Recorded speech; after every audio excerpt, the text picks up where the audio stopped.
एक बार बुद्ध के पास एक किसान आया जिसका नाम काशी था। काशी उसके जीवन में बहुत ज्यादा उदास और चिंतित रहता था।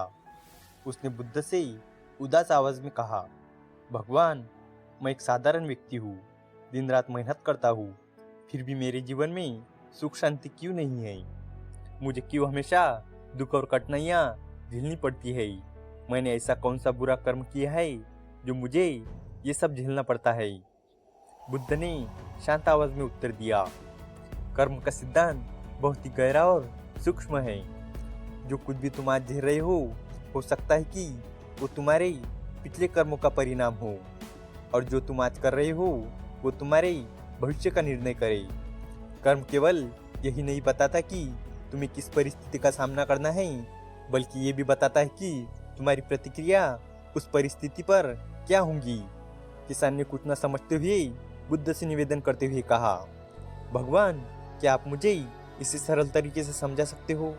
मैं कर्म का सिद्धांत पूरी तरह से समझना चाहता हूँ। बुद्ध ने मुस्कुराते हुए कहा, ठीक है, मैं तुम्हें एक कहानी के माध्यम से समझाता हूँ।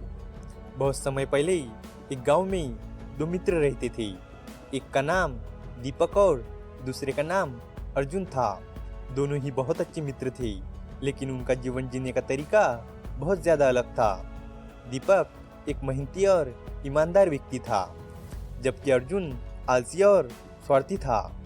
दीपक हर दिन कठिन परिश्रम करता और अपने जीवन में अनुशासन और सदाचार को प्राथमिकता देता था।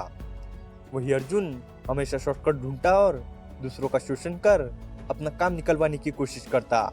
लेकिन एक दिन गांव के संत ने घोषणा की कि पहाड़ी के ऊपर एक बहुत ही मूल्यवान खजाना छिपा हुआ है, और जो कोई भी वहां तक पहले पहुंच जाएगा उसे एक खजाना मिलेगा। दीपक और अर्जुन दोनों को ये सुनकर लालच आया और वो उस खजाने को पाने के लिए निकल पड़े। रास्ता कठिन और लंबा था, लेकिन दीपक ने धैर्यपूर्वक रास्ते की सभी कठिनाइयों का सामना किया, क्योंकि वो जानता था कि कड़ी मेहनत से ही वो खजाने तक पहुंच सकता है। वो धीरे धीरे हर चुनौती का सामना करता गया, लेकिन कभी हार नहीं मानी। दूसरी ओर अर्जुन ने जल्दी जल्दी और बिना सोचे समझे रास्ता तय करने की कोशिश की। वो हर बार एक शॉर्टकट ढूंढता, लेकिन उसके शॉर्टकट उसे भटकाते गए। उसने सोचा कि किसी तरह से वो दीपक से पहले खजाने तक पहुंच जाए, लेकिन हर बार वो और भी कठिनाइयों में पड़ता गया। दीपक ने अपनी मेहनत और संयम से पहाड़ी की चोटी तक पहुंचकर खजाना हासिल कर लिया, लेकिन जब अर्जुन वहां पहुंचा तो बहुत देर हो चुकी थी। खजाना दीपक को मिल चुका था। अर्जुन ने अपने आलस और शॉर्टकट ढूंढने के कारण वह अवसर गवा दिया था, जबकि दीपक ने अपनी ईमानदारी और मेहनत से वो खजाना पा लिया। इस कहानी का सीधा संदेश ये था कि अर्जुन और दीपक के कर्म ही उनके परिणामों के लिए जिम्मेदार थे। दीपक के अच्छे कर्मों ने उसे सफलता दिलाई, जबकि अर्जुन के बुरे कर्मों ने उसे असफलता के मार्ग पर धकेल दिया। काशी ने ये कहानी ध्यान से सुनी और बोला, तो इसका मतलब यह है कि हमारा भविष्य हमारे वर्तमान कर्मों पर निर्भर करता है। बुद्ध ने उत्तर दिया, हाँ बिल्कुल, जैसे एक बीज बोया जाता है वैसे ही उसके अनुसार ही तुम्हें फल मिलता है। उसी तरह यदि तुम अच्छे कर्म करोगे तो तुम्हें अच्छे परिणाम ही मिलेंगे, और यदि तुम बुरे कर्म करोगे तो बुरे ही परिणाम मिलेंगे। ये नियम हर जगह लागू होता है, चाहे वो तुम्हारा व्यक्तिगत जीवन हो या समाज। हर क्रिया का एक परिणाम होता है।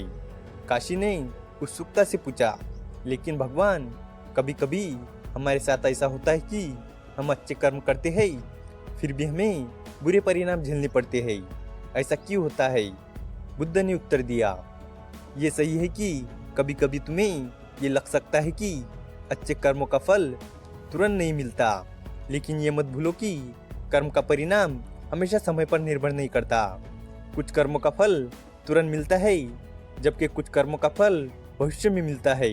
तुम्हारे पिछले जन्मों के कर्म भी तुम्हारे वर्तमान पर प्रभाव डाल सकते हैं, इसलिए जरूरी नहीं कि हर परिणाम तुम्हारे वर्तमान कर्मों का ही फल हो।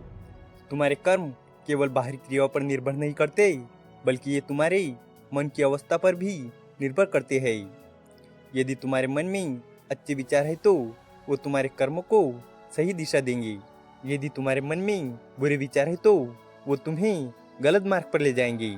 इसलिए तुम्हारे कर्म केवल बाहरी कार्य पर निर्भर नहीं करते, बल्कि ये तुम्हारे अंदर की मानसिकता से भी जुड़ा होता है। काशी को अब ये समझ में आ गया था कि कर्म केवल बाहरी दुनिया से जुड़ा हुआ नहीं है, बल्कि ये हमारे मन, विचार और इच्छाओं से भी जुड़ा हुआ है।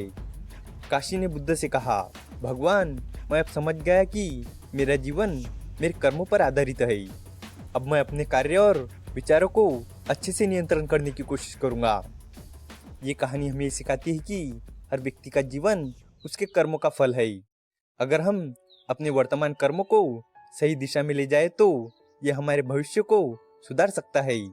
कर्म का सिद्धांत ये बताता है कि कुछ भी निश्चित नहीं है।